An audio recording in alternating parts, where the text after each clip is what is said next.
Mpanao asa tanana maro izay tafiditra anatin'ny sehatry ny ara-dalàna no nitolorana mari-pankasitrahana rehefa avy nisitraka fampiofanana maro mba hampiakarana ny kalitaon'ny asa ho afaka ifaninana amin'ny varotra iraisam-pirenena.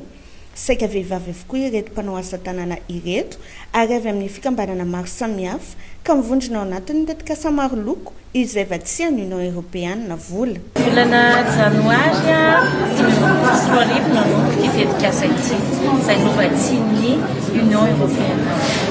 Ary dia mifalana zany amin'izao volana marsa taona 2022 entina ilazana fa ny ministera dia eo anilan'ny mpanao asa tanana mandrakariva ary mitady ny fomba rehetra anohanana azy ireo. Zavatra misy tamin'ny alalan'ity tetikasa ity afaka mireare isika hoe miventy ny ranomantsakaina satria mpanao asa tanana maro misehatra amin'ny rafiana no tafiditra misehatra ny ara-dalàna na laintsika hoe formalisation. Ankoatran'izay maro amin'izy ireo ihany koa no nahazo fampiofanana hampiakatra ny lenta ny vokatra izay vokarin'izy ireo ary dia mba ho vokatra afaka misehatra sy mifaninana any amin'ny tsena iraisam-pirenena indrindra ahafahan'izy ireo misitraka ny vidiny sahaza ireny fisasarana asa tanana sady koa fa ny antsika tena hoe asa tanana tena hoe fema ary izay ilay mampiavaka antsika ao anatin'ny asa tanana hatramin'ny fandokoana dia tena zavatra voajanahary sy natoraly avokoa. Ray taona no niarany fampizara-traikefa sy fahalalana ireto mpanao asa tanana ireto ny nambarin-dramatoa minisitra.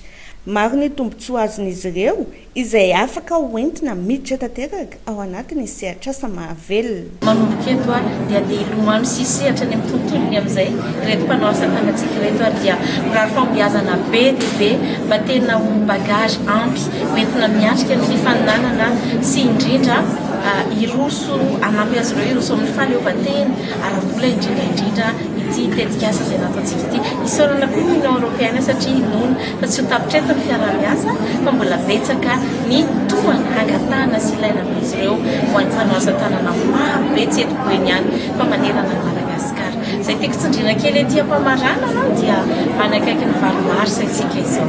Raha mahatsikaritra isika misy ihany ny lehilahy fa ny ankamaroany vehivavy anisany manampy be amin'ny fivelaran'ny vehivavy amin'ny maha izy azy épanouissement ny vehivavy ny ananany fototr'asa mazava ananany fidiram-bola mahaleo-tena dia ahafahany mandray tsara ny andraikitra mahareny ny fianakaviana sy mahavady azy dia mirary so ny vehivavy rehetra tonga amin'izany fahaleovantena izany ho tonga amin'izany efa ahafahana mampivelatra amin'ny lafiny rehetra ny fahaiza-manao ny vehivavy amin'izao ankatoka ny farimarsa izao mba tsy ho vehivavy mitaraidava fa hiarany herisetra intsony na any atokantrano ny fiarahamonina fa vehivavy mahafantatra tsara ny lentany ary afaka misehatra sy mifaninana amin'ny fahaiza-manao rehetra izay izy. Mahavelona no sady afaka andehanana lavitra ny asa tanana. Izany no napita tamin'ny ireto fikambanam-behivavy miisa 20 izay mivondrona tao anatin'ny tetikasa maro loko ireto nandritra ny ray taona. Lanonana famaranana tamin'ny fomba ofisialin'ny tetikasa no natao teto amin'ny Baobab Mahajanga no sady nampisehoana ny asa tanana tamin'ny alalan'ny latro izay novokariny ireto mpikambana ireto teto anaty andramatoa minisitry ny fizahantany sy ny asa tanana.